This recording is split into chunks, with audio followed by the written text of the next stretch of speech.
I'm Gorilla Monsoon. I'm Bobby the Brain Heenan. And I have no idea what the hell we're doing here. Does he ever? Huh. Gene, we're recording a promo for a podcast. What the hell is that? It's a show where... Promo, that's where you hype something. Oh, why don't you be serious? He asked. Oh, Heenan, damn it, I know what a promo is. What the hell is a podcast? It's a show where people, they talk into microphones, usually from their house. Naked, too. Stop it. So, why do they do that? I'm not sure, really. Definitely not for the money. Huh. Oh. You better believe it. So, what's this one called? Let me see. The Hot Tag Podcast. Whoopee. Does anyone listen to this? Well, I don't know. I'm sure The government is testing it as an alternative to the chair. Will you stop that? That's not nice. Oh. It's illegal in 11 states. Quiet. And welcome to the Hot Tag Podcast. They're not really naked, are they? I certainly hope. I'm buff on the stuff and the girls just can't get enough. I'm Buff Daddy. Buff is the stuff.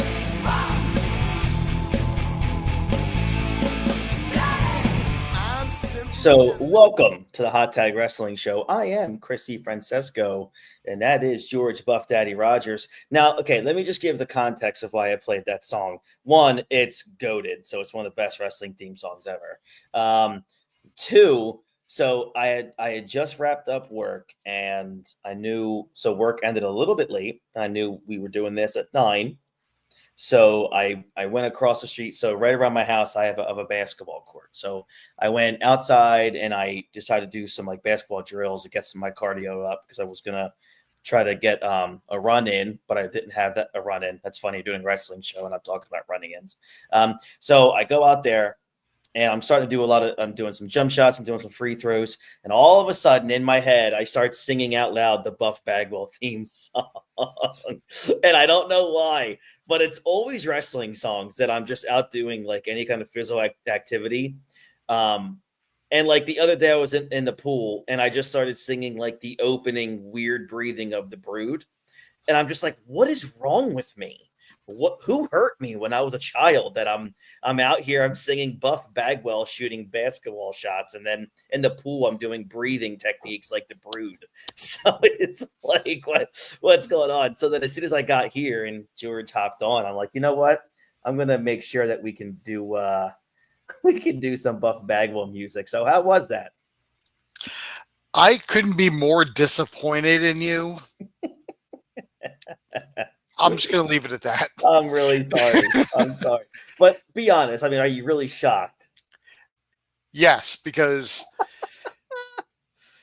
you say the Buff Bagwell theme is goated, and I say it's not.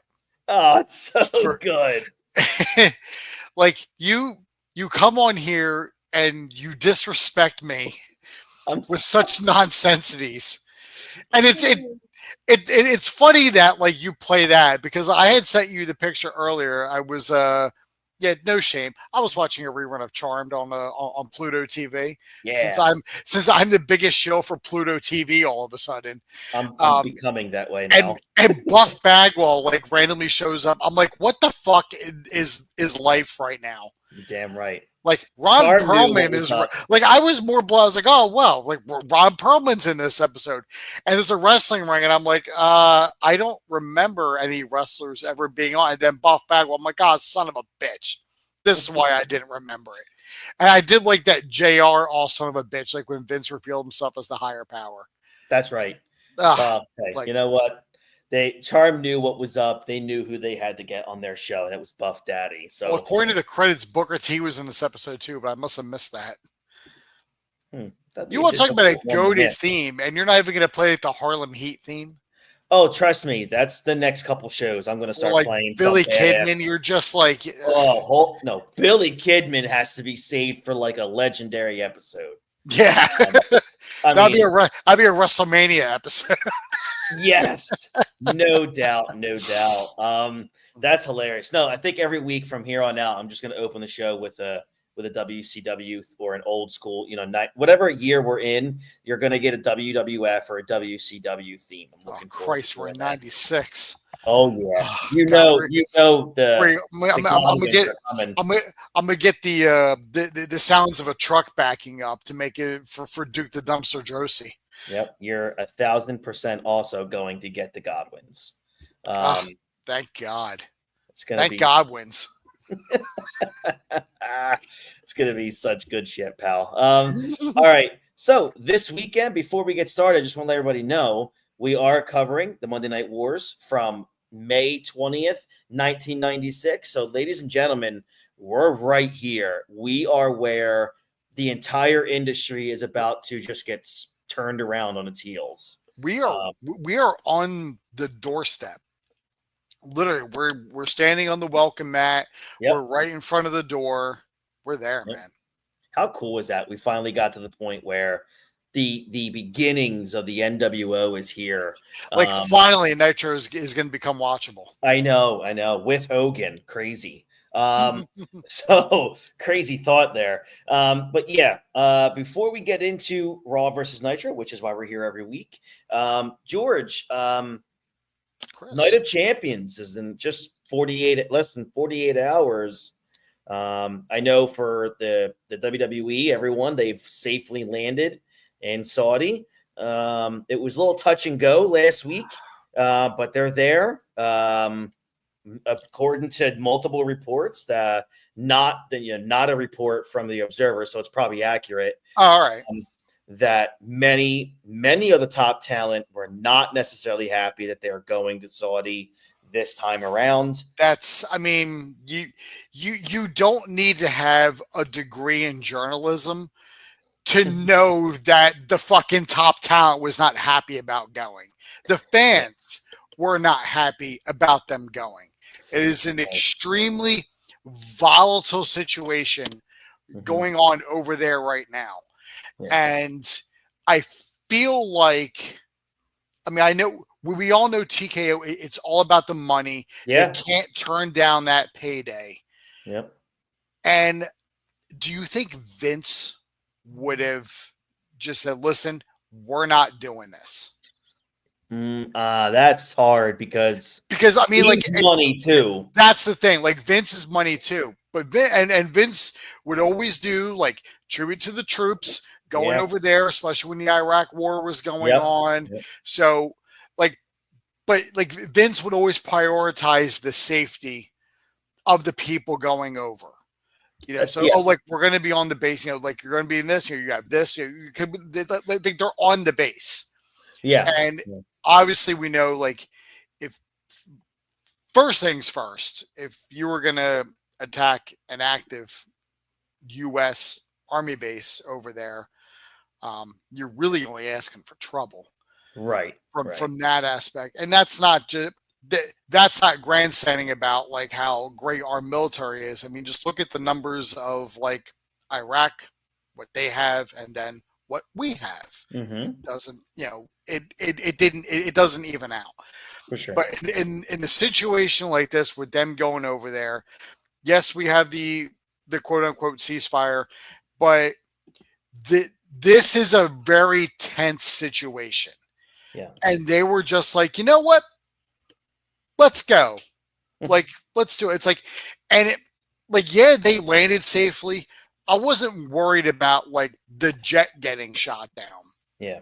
What worries me now is you have, especially in Riyadh, at that stadium, it's known, you have that there. Like, WWE is a huge American company. Yeah. Yeah. And you're holding an event inside, like in that territory. And we did just attack. I mean, yeah, they were nuclear sites, but we did just attack Iran, and they are clearly not happy about that. Now, I don't know what the relationship. I'm not here to discuss like geopolitical climate and all that shit. This is just from a viewer standpoint. I don't know what the relationship is between the Kingdom of Saudi Arabia and Iran. I don't know what their relationship status is. You know, if they're allies, if there's some sort of mutual trust there. But I would think that with this coming on, that the leader of Saudi Arabia, I would hope, would be talking to the the Ayatollah in Iran Mhm. about some sort of like, hey, I know you got this thing going on, but if you do this, like, you're in like a world of shit. I don't know. I don't know what the situation is, but I'm gonna watch. I'm gonna watch Night of Champions Mhm. on Saturday. Yep. Hopefully, I am not surprised in the most devastating way possible to put it in those terms without saying words that You would mean like a catastrophic event? Yeah. exactly like Yeah. I get it. the only pyro I want to see should be coming from someone's entrance. I agree. Yeah. Like that's all I want to see, and I want I won't say our boys, but I want them to get back here As soon as possible. safely. Like, Yeah. do the show, fine, get back on the plane, get the fuck back over here. Mm-hmm. Because over here, for the most part, you're safe. Yeah. Because, like, I mean, Iran doesn't even have fucking weapons that can hit Europe. So they Mhm. definitely ain't got anything that can hit us. Right. It's Right. just a very worrisome situation. Mhm. And I get it. I know, like I know everyone. You know, the IWC. They've been screeching at high heavens about it. You know, like they just cancel the show, cancel the event, cancel the event. Where would they have gone? Yeah. You're right. Like it's you got to book this. I mean, especially like a week in advance. Like you could just outright cancel the show, Yeah. Yeah. but you got you got shit building up leading into this pay per view. Mm-hmm. I mean, I know like Vince would always say like the show must go on, Yeah. but I mean at the same point, where would it have gone? And if they don't do that deal, do you just piss off the Saudis? Yeah. I mean, again, we talked about this in the past on, a couple years ago on this show that every time they go to Saudi, they basically have WrestleMania paid for. Yeah. So it's like, I mean, the amount of money that this company generates from Saudi is insane. Yeah. I mean, it's. I don't want to say like it is what it is in that situation, but it's worrisome. As a fan, it's very, very worrisome. I agree. As an American, it's very fucking worrisome.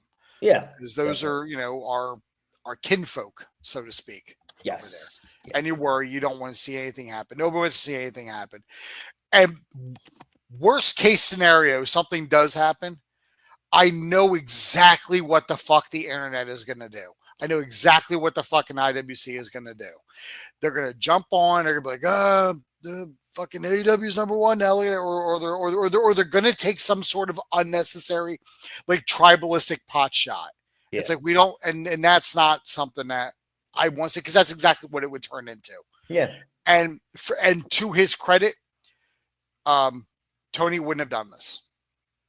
Tony definitely would not have done. Tony would not have done this. No. Say what you want about his booking and his creativity and the dwindling ratings and this, that, and the other. Tony cares about the people on his roster. Yeah. Whether it's a high level, whether it's a low level, Tony wouldn't have put his people in a situation where they could, run the risk of something like that happening. Right. I totally agree. Agree. And it's an awful situation. Mm-hmm. And it's terrible.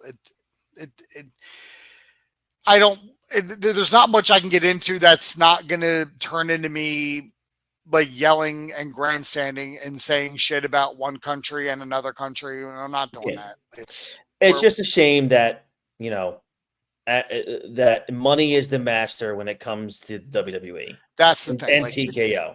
It's all about like getting that. It's all about getting that fucking paycheck.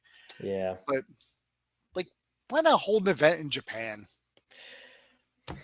I agree. Well, I mean, to further TKO's dominance. Yeah, I mean, I'm sure if it was in the Tokyo Dome, I know Dave Meltzer would have just been like, "Hey, you know what? Automatic 10 stars. Let's go, baby. I live in the basement." Probably he lives in a basement. Multiple basements. So The other thing that I read today that again just proves that TKO is what I've always said that they are. There was a big rumor that came out today that apparently someone within TKO did an interview where they're interested in moving WWE headquarters from Connecticut to Las Vegas. Oh, that's a fucking awful idea. And literally, WWE just built the brand new offices in Connecticut. They just got in there. It's Vegas, man. All they care about is Las Vegas. Listen, you want to have like TKO's headquarters in Vegas? That's fine. Keep those offices in Connecticut, it shouldn't bother me. It's whatever, like wherever the office is. But it's what is this fucking love affair with Las Vegas? Granted, I've never been there, so I can't really speak on Vegas. I have been there, but Vegas, they got the fucking Raiders. They're gonna get the Athletics. Fucking WrestleMania 2 years in a row. Now they want to put the headquarters there. What are you trying to make Vegas into? Dude, I'll tell you what, it's crazy because it's stunning to me because I'm at a point now where it's like, man, F it. Do what AEW did during COVID in Jacksonville. Just, what was it, Daly's Place or something like that? Yeah. Dude, just make Las Vegas like a residency for the WWE. That's it. Every Monday, it's going to be from the T-Mobile Arena every Monday night. Yeah. Who cares? Just be there permanently. Unless the Golden Knights have a home game. Yeah, unless the Golden Knights have a home game. Come on. This is just getting ridiculous, man. With this Las Vegas obsession. It's fucking it's wild. I don't. Also, a terrible wrestling town. Terrible wrestling. It's the West Coast is terrible for fucking wrestling. It always has been. Mm-hmm. Yep. Always has been. Yep. Once you get to the west of Texas, it's a waste of time. It's just a waste of time. Yeah. Sorry. All right. So enough getting angry. I have one more little thing, but this isn't about any of that other stuff. Now I had told you in text. I think it might have been one of our nightly phone calls. Mm-hmm. George is my wife. Yes, but I'm a power top. So that's correct. Yes. That I had told you that I think that Cena's last match should be against Seth Rollins. Yes. That in this whole scenario, my built-up booking for this is Roman returns Saturday at Night of Champions, basically just making his presence felt that he's there. Mm-hmm. Has maybe like a face-to-face with John Cena, assuming John Cena beats CM Punk, which he probably will. They have like a little showdown, kind of like how they would do at that Money in the Bank. Mm-hmm. Remember, when Roman came back and they had it was like Roman, you have that, and then you get your SummerSlam match. You get John Cena, Roman Reigns, Night 2, main event, SummerSlam, and MetLife. Fine. And then you have Rollins do exactly what he did at WrestleMania 31. Halfway through the match, he comes down, cashes in. Now it's a triple threat. You have Rollins pin Roman Reigns.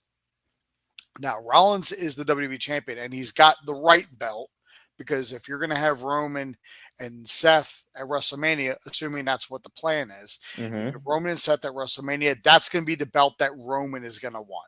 Right. Roman isn't going to want the World Heavyweight title. He's going to look at that as that's not the belt that I held. I want that one. That's the crown jewel. That's the one that I want. And then, maybe just as his last match, you have Cena go against Rollins for the title, just to see where that goes, as Cena's last match. But I thought of something else while I was sitting here waiting for you, and I got the TV on. I was watching I guess it was the WWE Rivals episode of John Cena and The Rock. And in one of those promos that they did, it was a promo where Cena called out The Rock for having his notes written on his wrist. And Rock at the end of that told Cena, it's like, no matter what you do, you are always going to be known as The Rock's bitch. And that got me thinking. I was like, oh shit. So now, Cena, say everything that happens at SummerSlam that I say, goes off without a hitch. What if Cena's last match ends up being against The Rock. And it's like a match for his soul that he supposedly like gave The Rock. Cena beats The Rock, he becomes face again, and he gets the fans back in his final farewell. Boy, that's a I never thought about that. I don't know why I didn't think about that because I should have. And they are 1-1. That's correct. That is correct. They are tied at 1 win apiece. So they do have to go thrice in a lifetime because that's what the IWC is going to call it. It has to be thrice in a lifetime. I mean, I think Dean already said, like, hey, do thrice in a lifetime. It's like you do that, and then Cena gets the fans back. We get a decisive winner. Yep. In this feud. Yep. And everyone goes home happy. Granted, all of that hinges on one person. That'd be the final boss. That'd be Dwayne himself. Dwayne. Flush it down to Dwayne. Oh my gosh. Like, how does that strike you? So until you just brought it up, I'm not sure why I never thought of that being the final match for Cena, which would be against The Rock. I mean, you talk about, look, it'll be probably Survivor Series, right? Survivor Series is in November. It'll probably be after War Games. So maybe like if they do like an event in December for Cena's last match. Yeah, so if you do something in December, Survivor Series would be really cool because then The Rock can swing it as almost the 30th anniversary of his debut, which was in 96 at Survivor Series. But I think that's something I never thought about that I would love to see. I think ideally when I thought about this whole retirement thing in the very beginning, when I first thought about it, I thought, okay, well, I would love to see The Rock and Cena one more time, but I doubt that's going to happen. And I always thought, well, if it's not going to be The Rock, then I felt this should be Randy Orton.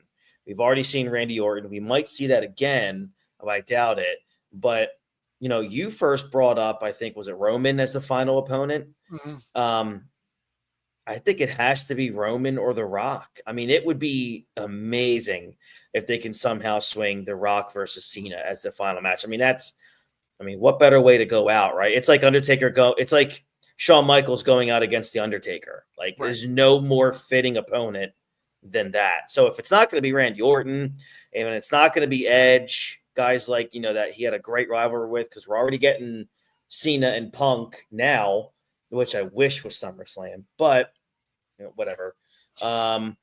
Yeah, dude, I'm telling you, I'd be all in on The Rock versus Cena. Now, let's just continue the scenario for just a second before we get into our main, our reason for the season.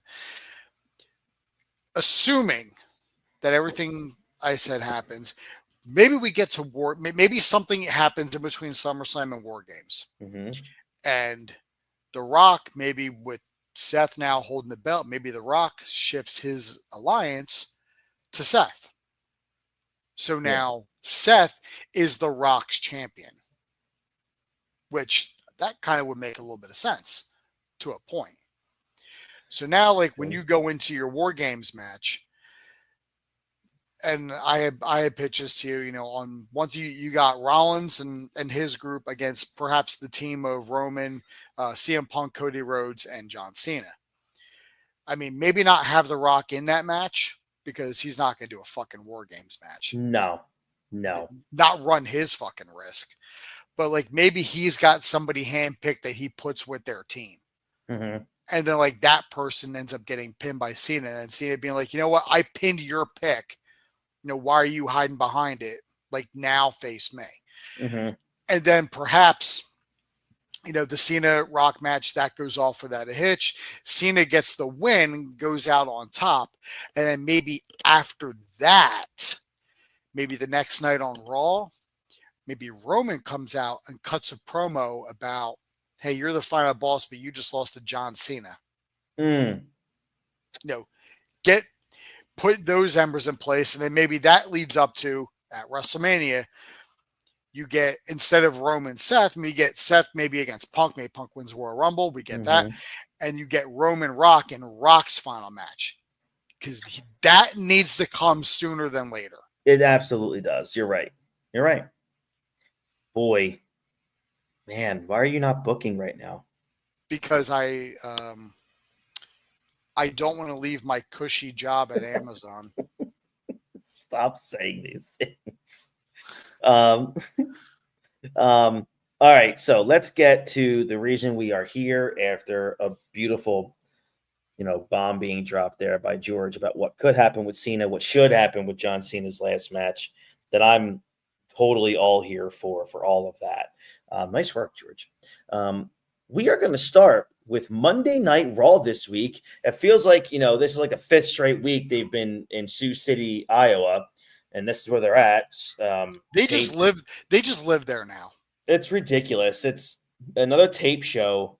So here we are. Your hosts are Vince McMahon, Jerry the King Lawler, as always here. We have an opener. It's crazy when you think about it, but this is only, mid 96. We're not too far away either, ladies and gentlemen, from Austin 316. So just have that in the back of your minds as well. We're closer to Austin 316 than we are to the NWO. That is correct.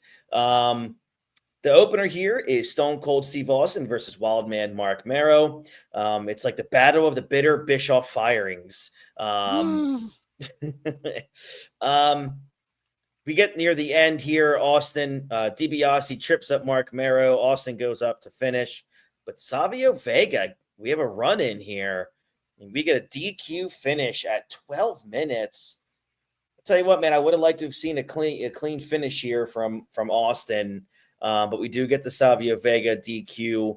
It sucks that we had to wait 12 minutes just to get to a DQ finish here. Yeah. I felt like this could have been done in half the time, George. Yeah, but for 12 minutes they put on a fucking show. Yeah, you're right. So I can't in theory complain too much about it. Plus and get this, they're furthering a storyline. Mm-hmm. How about that? Like not even a title storyline, just a Austin and Vega. Mm-hmm. They're just adding more to it. It's like, oh, well, okay then. Yeah. Let's take a look. Let's see where this goes. Yeah. It's also not the last time we see Savio Vega, but no, it is not. It is not. 1996. Meanwhile, things are pretty bad in Kuwait, but Ahmed Johnson and America team up to rescue them from devastation. I'm pretty sure I wouldn't want to be walking around in the Middle East wearing American flag themed Zubaz at the time. I'm pretty sure I wouldn't want to be an American if Ahmed Johnson is the guy who's going to fight for me. Like, no, I don't think so. That's funny. Well, like I said about 30 seconds ago, we are going to see more Savio, and we get it right here. We get Savio Vega versus the 1-2-3 Kid. We don't see Kid much longer after this, but no, this was a decent match. This was good, very much so. This goes about 10 minutes. Do you know what I always love is when Savio Vega does like that spinning wheel kick in the corner and he goes over the top rope and then lands on his feet. Yep, loved it. That is a sexy fucking move when he does it. Really was. I wrote that down too. That the dude could go. No wonder Austin always said he loved working with the guy. Mm-hmm. But we get to the end here. Kid spin kicks Vega, then misses another flying splash. Savio rolls him up for the pin at just under 10 minutes here. Then Steve Austin comes in, attacks with getting his perfect revenge here for the last match. Slightly, obviously, less boring than the opener, but I like this. I thought these two fit pretty well. What says you? They were great together. I agree. Similar styles, and like Vince just had no idea. No, he didn't know what he had. He had no fucking clue. No. Meanwhile, he's gonna find out. Oh, he'll find out real quick. Meanwhile, at Madison Square Garden, the Godwins win the tag titles from the Body Donnas, and Sonny tricks Pig into signing a contract for her managerial services. So the Godwins will now defend against the Smoking Guns during the pay-per-view pre-show, thus giving them a tag title reign of a little over a week. What a momentous occasion at Madison Square Garden. Why did they just have the Guns return and beat the Body Donnas directly? Why? Why Because not? they just wanted to get the belt off the Body Donnas as quick They as really possible. did. Yeah. They really Well, you know, they wanted to give the they wanted to give the people Madison Square Garden something to talk about. Mm-hmm. And as far as that Madison Square Garden show goes, that was a pretty major talking point. For sure. Not too much else happened at that Madison Square Garden show. No, So. that was probably the main event. Oh, at the very least. At the very least. Yeah. Undertaker does an interview from a casket. Yet again, Mankind attacks him and seals him into the casket. Well, I mean, he was really asking for that at this time. I mean, Undertaker was just in there. So, you know. What are you doing in there, man? Yeah, not thinking too well there. Of course, doing? Mankind was waiting for that. Come on, Mark. I know. Let's go, mean Mark. You're smarter than that.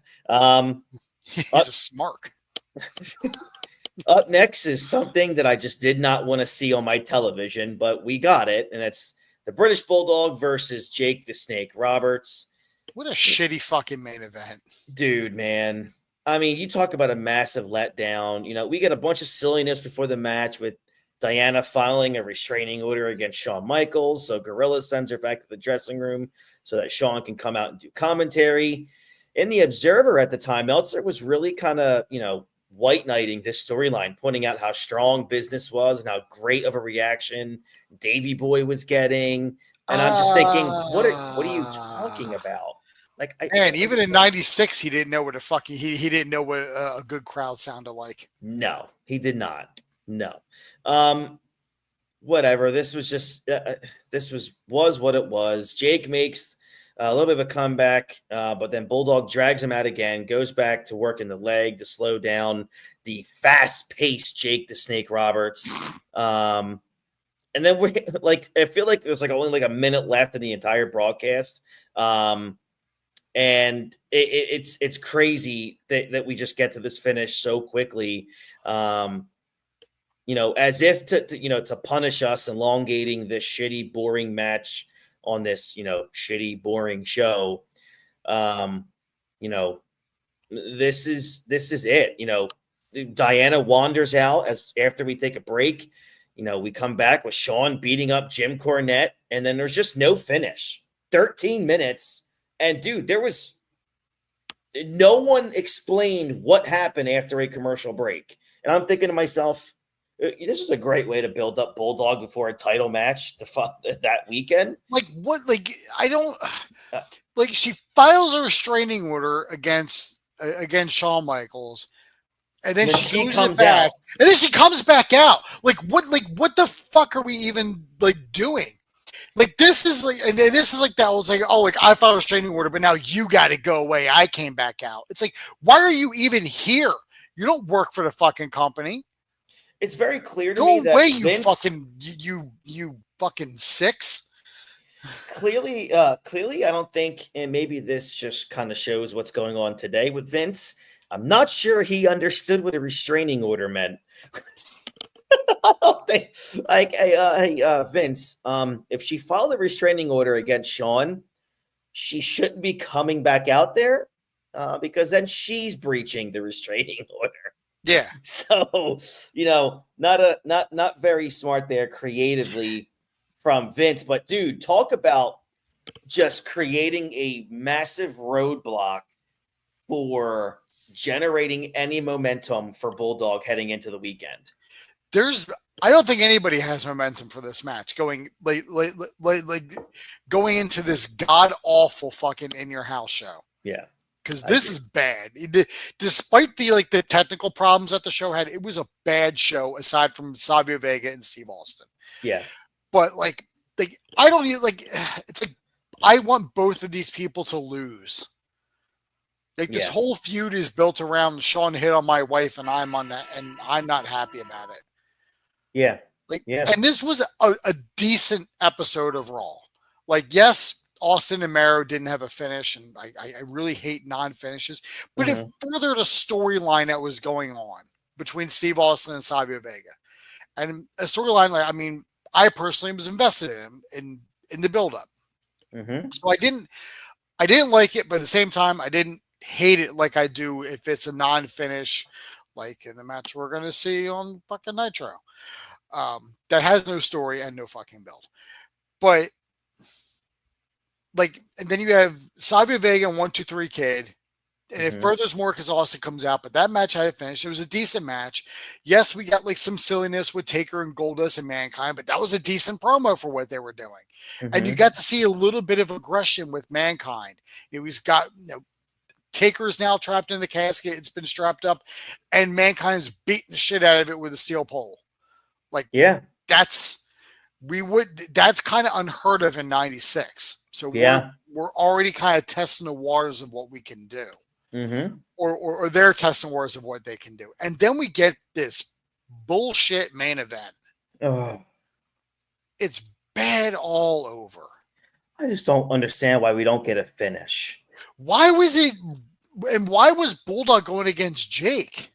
Exactly. Like, was there nobody else anywhere? Dude, I mean, anything would have been better than that ending. Because again, like I said, I don't mind it if you tell me what's going on.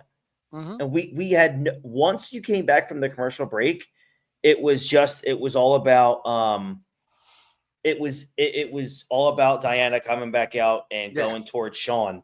And it's like, what the hell is going on? Just tell me no one even tell me if there was a disqualification, if it was a count out, or the ref just stopped the match. There was no explanation. If you're so bothered because Shawn Michaels made a pass at you, why are you coming out to confront him?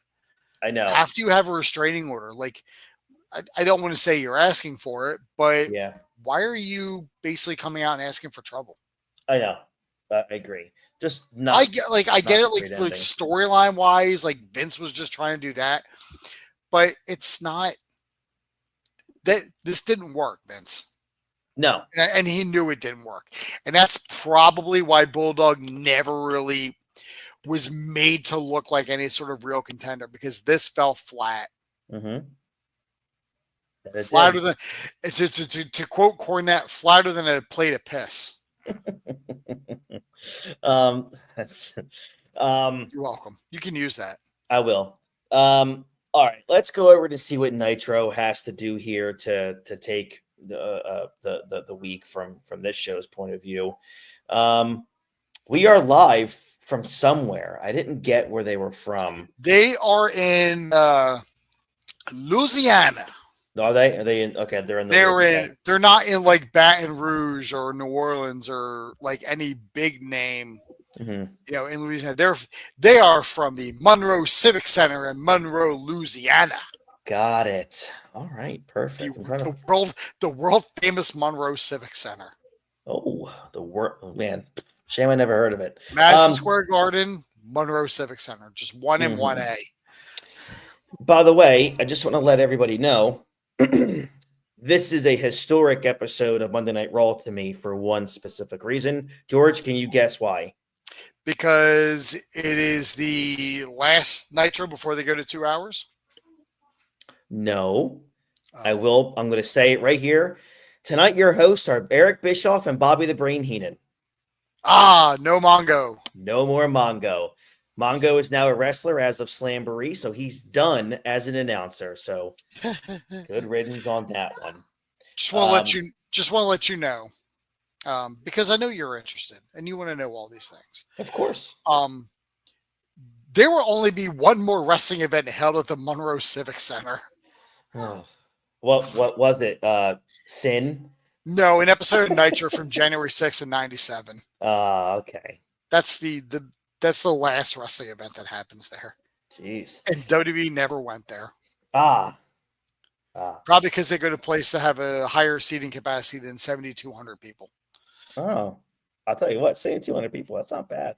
All right, so let's get going here on Nitro. The opener is Fire and Ice versus the Steiner Brothers. It's a wet dream for Dean Holzapfel, but we are here for this match. I just feel like both of these teams just have Dean written all over them. So here we go. This was something, man. As Dean's two favorite Scots in the wrestling industry. That is 1000% accurate. This was this was physical. I mean, this was much better than last week's complete and utter mess. Near the end, Norton catches Rick with a Samoan drop for 2, but Rick and Train close on each other. I'm sorry, Norton caught Scott with the Samoan drop. Bischoff clarifies that it's a 90-minute show as the ref calls for a double DQ at 5 minutes and 26 seconds. This was just a physical, fun match to watch. What did you think of this? I loved when we were able to see the Steiners just beat the bejesus out of someone. Why did this have to have a double count out? That I don't understand. Why can't the Steiners just get a clean finish? This is what I talk about with the non-fish. At least when the Austin Mark Mero match, it was because Savio Vega interfered because Savio and Austin were in a program. These guys are not are barely feuding. No. They're basically feuding because they're 2 tag teams on the roster. Correct. There's no there's no heat between these guys. It's just here's fire and ice. I'm like, why do I give a shit about Ice Train? Right. Exactly. The answer is I don't. The answer is Bischoff wants you to be invested in him. Yeah. Yeah. I like his swanky fucking denim vest he's wearing on this episode. What a fucking stud. Oh, he is. How dare you talk shit about him? That's our man. Tell him to say it to my face. Say it to my face. This was much better than last week's mess. I mean, I didn't like the double DQ. I don't understand why the Steiner brothers are not worth getting a clean pinfall finish over Fire and Ice, but creative wasn't the best at this era. But let's get to something that I think I'm going to just say right now. I think it's the first 5-star match I'm going to say for WCW. That since we've been watching, Ric Flair versus Eddie Guerrero, dude, this was awesome. Like, this went 10 minutes too long. I agree, but I mean, I loved it. I thought I couldn't. This was actually one of my favorite. This is weird because I'm not a Ric Flair guy at all. Those of you who've listened to me for years, I don't like Ric Flair. I think he's easily one of the most overrated acts of all time. He completely shut me up on this, man. Like him being able to hang with Eddie Guerrero for 20 minutes, dude. This was good soup. How about what says you? I mean, I've seen better matches with Eddie Guerrero and Chris Benoit on Nitro leading up to this. I mean, they weren't. There was a story behind them, but they were better done matches than this. The thing is, you got this. There's not really much of a feud here. I mean, it's really kind of like Fallout from Slamboree because Arn was teamed up with Eddie and then turned on Eddie in the middle of the match because, of course, it was going to happen. It's the lethal fucking lottery, which is a bust. And they went for almost 20 minutes. It's like, why? I get it. It's a 90-minute show. Yeah. But this had no business going 20 minutes. It didn't. I think they would have been able to get. I would have given it 5 if it went like maybe 10 and change, maybe 11, maybe 12. But as I'm watching the match, I'm sitting here and I'm getting bored. Wow. Towards the end of the match, I'm sitting looking. I'm like, how much longer is this fucking match? Why is this match so long? Yeah. I'm guessing they just weren't prepared for this long of a show. So they're like, you know what? We'll have Ric Flair and Eddie, log up some time. The thing is, when you look at this and then the other match lengths that are on this show, it's like you guys had you can't book a 90-minute show. How the fuck are you going to do 2 hours? Yeah, agreed. I agree. I don't want to see it. I don't eventually want to see a 20-minute match of Rick Steiner versus Scott Norton. I don't want that. Nobody fucking wants that. I will say though that woman, God rest her soul, was pretty beautiful here tonight. She was looking. Her and it's just her and Liz, great. Yeah, great. Good I soup. agree. Flair cuts his victory promo about how Kevin Green came into Carolina without his permission and then made a mistake by trying to cross-train football and wrestling, like Flair cross-trains the girls. And even Elizabeth is unable to keep from cracking up on camera. God, that was a good one. That was a good one-liner. I mean, that whole something is like, how dare you come into North Carolina without my permission? That was pretty good, too. It's like, Flair is North Carolina. Yeah, that was a good one. Well, it kind of gets worse from here. WCW World Tag Team titles, Sting and Lex Luger versus the Faces of Fear. I'm just kidding, by the way. This was awesome. Dude, like we get to the end, Sting, dies for the hot tag, and Luger runs wild. Stainless steel forearm of doom, gets 2 on Barbarian. It's, breaking loose here, and Ming eats the post, allowing Sting to hit the Barbarian with a flying splash. That gives Luger the pin at just under 11 minutes. George, where the hell did this come from? Why did this go 11 minutes?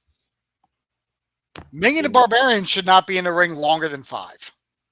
I agree. Like, I mean, it was a good tag match, but it was also a by the numbers Sting and Lex Luger match.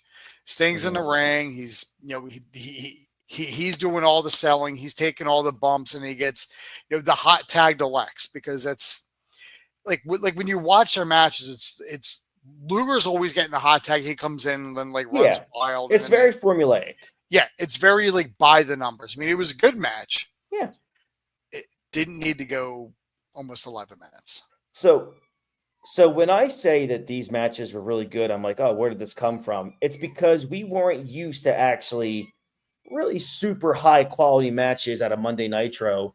I mean, we're getting to the point because we're getting towards where more of the cruiserweights are going to be getting a lot of time on Nitro. But, for me to sit here and I'm watching this Nitro and I'm saying, wow, I'm actually kind of enjoying this Barbarian, Ming, and Sting and Luger match. To me, I felt like, well, that's a pretty big win from what I'm used to seeing on Monday Nitro. So that's all. I mean, to get Sting. It at least we're getting good wrestling. I'll put it to that aspect. Yeah. Probably because somebody's sitting home at Tampa and not staring at the match card and with the red pen and just kind of brothering his way through it. I'll tell you what, I mean, that to me, it's got to be the reason. I mean, there's no other explanation really. So yeah, I think you're spot on with that. Mm-hmm. All right. So let's get to the next one here. Let's see. I did note here that in the Observer that this upcoming week, Dave did clarify that Brian Clark probably won't be the Ninja after all. And, all we know for sure is that Chris Champion is the main guy. Oh, okay. Finally, I'll be able to sleep well tonight. So how wrong can you possibly be, nonstop? Like, I don't understand how you can talk out of your ass for so long and you still have people hang on your every word. People love to believe that it's all real for no reason. I mean, there are people who will just, granted, yes, we are a dumb fucking lot. We are not a smart group of people. Oh, wrestling fans, yeah. Right, wrestling fans. Mm-hmm. The American wrestling fans, because that's right. We are the dumbest fucking people in the world. Mm-hmm. Especially when it comes to the dirt sheet shit, because you assume with someone like Meltzer, who's been around, he's got the credibility, and we're like, oh, if he says it, it's gotta be true, right? Mm-hmm. And then he's proven time and time again that he lies, and he lies out of his ass, and he's just constantly lying and lying and lying, and people are hanging on his every fucking word like it's true. People pay him. Yeah, that's fucking wild to me. He's made a fortune in this business. It's not too wild because I see it everywhere. All of them, they all do it. Mm-hmm. It's if you're just the loudest voice in the room, you can say whatever you want and people just hang on to every word. That's true, though. in the wrestling circle, Meltzer usually is the loudest voice in the room. Mm-hmm. Yeah. I mean, the loudest and the Most inaccurate. most incomprehensible loudness. Yeah. Because I mean, plans change. Like when you listen to the clips, he sounds muffled because he holds the microphone so it closes his mouth. It's almost like he's about to deep throat it. Yeah, I mean that's the thing. I can't stand when something goes a complete opposite of what he has reported multiple times, and it's all about plans change. Well, that can be with anything, literally anything. Or he gets angry about it. Right. It's like, oh well, like when people go at him for the AEW attendance, and they're like, hey, what are you talking about? Like, there's this here. And it's like, well, they can't put anybody on the hard side of the camera because the camera will pick up any of their noise. It's like, dude, what are you doing? Yeah. Because every company has been putting people on the hard side of the camera since televised wrestling has been a fucking thing. Exactly. What are you even saying at this point? WCW is doing it. WWE does it. TNA does it. ECW is doing it. Like, they were all fucking doing it. Yeah. Like, you don't make excuses for one when all of the companies were doing it. Like, it's wild. I agree, man. It's just a nightmare. It's like, not only is he wrong, but he won't shut up about proving his point to make himself seem right. It's exactly. Like he could be holding a green crayon and he'll tell you, and he'll swear up and down, this is a blue crayon. This is blue. His dumbass fucking followers and readers will believe him. Like, yeah, well, it is, blue when you look at it in a certain light. But also, but then they'll be like, no, Dave, you're holding a green crayon. That's not blue. That's green. Green and blue are two different colors. And he'd be like, well, you can't make green without the color blue anyway. So technically I'm right. It's like, oh, fuck you asshole. Just to let everybody know that George is a big fan of Dave Meltzer. I am just over these loud nonsense coming from him. Yeah. Yeah, most people are. Alvarez with his high-pitched, squeaky voice. Oh, the failed wrestler who thinks he knows everything about pro wrestling. That guy. When he goes off, he sounds like this squeaky-voiced teenager from The Simpsons. Chris, I don't know if you're familiar with that character from The Simpsons. I am not. I mean, some of our listeners probably are. If Paul's listening, sure. He knows exactly who I'm talking about. Yeah, I'm sure. Meanwhile, security still won't let Randy Savage into the building. And in fact, he may never be allowed to wrestle again. Oh. Well, what's Meltzer say about that one? Well, he wrestled, so plans changed. You love to say it. Diamond Dallas Page versus Brad Armstrong. I actually normally like Brad Armstrong in the ring.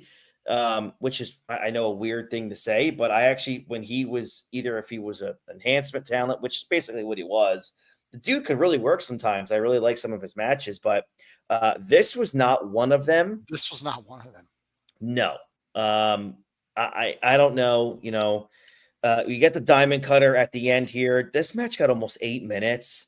And, most of this took place during a commercial break that never really got going. Then Mean Gene announces that DDP is stripped of his title shot and Lex Luger gets a shot instead because, reasons. This was the biggest piece of bullshit. Yeah. Because they're like, oh, well, it shows here in the replay that you went over the top rope and then you're one of your feet hit the floor. So they're not going to take away the ring from you, but they're going to take away your title shot. It's like, what? It's like, oh, we're going to give it to Lex Luger. Oh, good. This asshole gets another fucking title shot. He has been unsuccessful every single time he's got a title shot, but he keeps getting title shots. Yep. He doesn't even come close to winning. Well, eventually he does, but not anytime soon. Not for another year. Yeah, not for another year. Dude, what is up with this? And let me ask you, because we've been doing this now every week. What is going on, in your opinion, this up and down booking of Lex Luger? It's just every week it's new. It's confusing. Yeah. It's so hard to follow. Why is Lex Luger getting world heavyweight title shots while he's the TV champion and one half of the tag team champions. Mm-hmm. So, like, what are you? Are you in a tag team or are you a singles wrestler? Like, what is going on? This isn't like when we had the 2-man power trip, when we had Austin and Triple H, and they were tag champions, but they also held all the belts. They were tag champions. Austin held the world title, and Triple H is the Intercontinental champion. Like, that was a point of like the 2-man power trip. This is just like, we don't know what to do, so let's just use Lex Luger. Right. And this whole thing, and I even asked you, if you're a DDP, how do you take this? Dude, it's just like, I mean, I don't know if you're DDP, how you take it, because maybe he was promised something moving forward, but it's that's obviously the thing. Like, did Bischoff sit there and be like, "Hey, man, we're gonna have you win Battle Bowl, and we're gonna get you up there, but we're not gonna give you the title shot. We don't really think you're there yet." Even if he lost to the Giant, give him the title shot. What's I agree. it hurting? It's not hurting anything. Build a fucking star. Exactly. Which is something that this company never really fucking does. Mm-mm. Not until it's later. Not until you've. Not until like 97, they built the cruiserweights into superstar. It was 96, 97. Rey Mysterio became a pretty big star. DDP in 97 was huge. But you could have had DDP, like even if you could have had that match DDP to the now. Giant, he could have been in the main event scene. Agreed. I agree. He could have been there at the top of the card. Yeah, I agree. Instead of looking at the old standards, Flair, Hogan, Macho Man, Sting, Luger. Like, I'm looking at the old guard.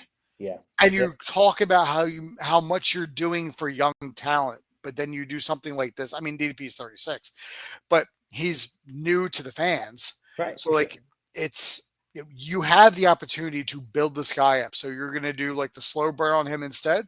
Well, then why didn't you just let him have a good showing at the pay-per-view? And you wanted to have Luger win it anyway, then just have fucking Luger. If Luger the title shot, then give Luger the win. I agree. And Totally then agree. just continue like building DDP up from there. Mm-hmm. And I know they mentioned like he got this financial backer, and it was supposed to be Ted DiBiase. Mm-hmm. I think that's what the plan was. It was supposed to be DiBiase, right? Yes, it was supposed to be Ted. So now let me ask you this, because Ted DiBiase is still in WWF. Mm-hmm. Is this contract tampering? I'm sure some of it has to be. They're building up for somebody who is not on their roster yet, who's That's in a the good other point. company. Like, they're building that up. And we're seeing, I mean, I know like taped and all, but DiBiase is still there. Yeah. He doesn't show up for another few months in WCW. So this was an era where Vince was suing WCW for breathing at this point. So there must have been something that Vince knew he couldn't sue, right? Mm.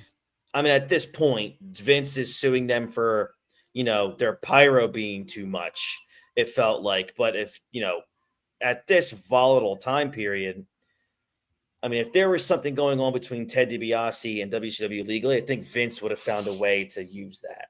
Right. Maybe that's why DiBiase didn't show up until later. That's probably it. You're probably right. That's probably what the agreement was. I would like to go find that out, actually. I just don't have time to do it right here, obviously. Yeah. Let's get to the main event, a WCW World Title match, the Giant versus Arn Anderson. Arn tries to throw hands on the Giant, gets nowhere. Giant removes him from the ring. Arn goes low and gets a pair of axe handles off the middle rope. Giant counters a DDT attempt into a chokeslam at just about 3 minutes and 40 seconds. This was terrible. This was not good. Why was this the main event? Yeah. Why is Arn just getting embarrassed? Like, he deserves so much better than this. But whatever. What do I know? I don't get it. I don't understand how Arn Anderson got a title shot. It's just, it doesn't matter anymore. You show up, you might have a title match tonight, or, Lex Luger will just take it from you. It's one of the two things. Here's the thing. DiBiase's last appearance with WWE with the WWE is at Beware of Dog, which has not happened yet. And we know that's a live show. We know Beware of Dog isn't taped. Right. So even if they were hinting at being DiBiase, then yeah, that's still technically probably contract tampering because he doesn't show up. He doesn't show up in WCW until August 26, 1996. Mm-hmm. So we're still a little bit away. 2 months away. Yeah. Man, I look. Basically, my opinion on this is, check out Flair versus Guerrero. I did like Faces of Fear versus Sting and Lex, and I actually mildly enjoyed Fire and Ice versus the Steiners. But man, I hope they have some kind of giant game-changing development next week. Who the hell knows? But I think Nitro overall was the better show. Oh yeah. Yeah, I think Nitro was the better show. Yeah. In the ratings, they dominated. They had a 3.1 to Raw's 2.2. So Nitro definitely was the more popular show. I'm guessing it was that second hour, obviously, that might have pushed that rating up there. But still, nonetheless, I still think the ratings warrant the performance of the show. Next week, Nitro wins again. The following week, Nitro wins. And then after June 10th, Nitro just I think that's when Nitro may embark on that 83 consecutive weeks, because that's looking at the ratings, that's pretty much where it is. I mean, I don't see a Raw win for over a year. So I'm looking at the results to next week's episode of Nitro. Yeah. This is going to be a feat to get through. Oh, that Nitro was terrible. This is going to be like a real test. Yeah. Of how much you can stand this garbage that they're shilling out. Yeah, for 2 hours. Yeah, it was a tough show. That Nitro was it was like a cure for insomnia other than Scott Hall. So we'll get to that next week. Thank you guys. If you're watching us on YouTube, like this video, subscribe to the channel, ring that bell for notifications when we go live next week. But thank you to everyone who continues to tune in. We really do appreciate the support. George, what do you got going on the Multiverse Movie Podcast? I know you guys just dropped an episode today. We did. The episode we dropped today was the classic. We've gone back into the DC animated world, and we did Batman Under the Red Hood. Yeah. Which is a truly fantastic animated movie. If you have the means to check this one out, definitely do it. It is a quality piece of cinema. Yeah, it really is. I mean, it's goated in my opinion. It honestly is. Yeah. But all right, check that out anywhere you guys listen to podcasts.